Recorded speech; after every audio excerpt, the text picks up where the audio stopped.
शेवगाव तालुक्यातील एका धक्कादायक घटनेने परिसरात खळबळ उडाली आहे। भारतीय कम्युनिस्ट पक्ष राज्य काउन्सिलिंग सदस्य संजय नांगरे याला एका मतिमंद मुलीवर लग्नाचे आमिष दाखवून अत्याचार केल्याप्रकरणी शेवगाव पोलिसांनी मंगळवारी 27 मे 2025 रोजी मुंबई येथून अटक केली आहे। या प्रकरणात पीडित मुलीच्या बहिणीच्या तक्रारीवरून शेवगाव पोलीस ठाण्यात गुन्हा दाखल करण्यात आलाय।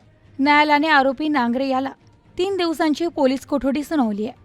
सुरुवातीला विनयभंग आणि अनुसूचित जाती जमाती अत्याचार प्रतिबंधक कायद्याअंतर्गत गुन्हा दाखल झाला होता, परंतु वैद्यकीय तपासणीनंतर अत्याचाराची पुष्टी झाल्यानंतर वाढीव कलमांतर्गत कारवाई करण्यात आली। शेवगाव तालुक्यातील या प्रकरणाने स्थानिक समाजात आणि राजकीय वर्तुळात मोठी खळबळ माजवली आहे। संजय नांगरे जो भाकपचा राज्य काउन्सिलिंग सदस्य आहे, त्याच्यावर एका मतिमंद मुलीला लग्नाचे आमिष दाखवून तिच्यावर अत्याचार केल्याचा गंभीर आरोप आहे। ही घटना 10 मे 2025 रोजी घडली आणि पीडित मुलीच्या बहिणीने 15 मे रोजी शेवगाव पोलीस ठाण्यात तक्रार दाखल केली। तक्रारीनुसार नांगरे याने पीडित मुलीला लग्नाचे खोटे आश्वासन देऊन तिचा विश्वास संपादन केला आणि तिच्यावर लैंगिक अत्याचार केला। सुरुवातीला या प्रकरणात विनयभंग आणि अनुसूचित जाती जमाती अत्याचार प्रतिबंधक कायद्याअंतर्गत गुन्हा नोंदविण्यात आला, मात्र पीडितेची वैद्यकीय तपासणी केल्यानंतर तिच्यावर अत्याचार झाल्याचे स्पष्ट झाले आणि त्यानुसार वाढीव कलमांतर्गत गुन्हा दाखल करण्यात आलाय।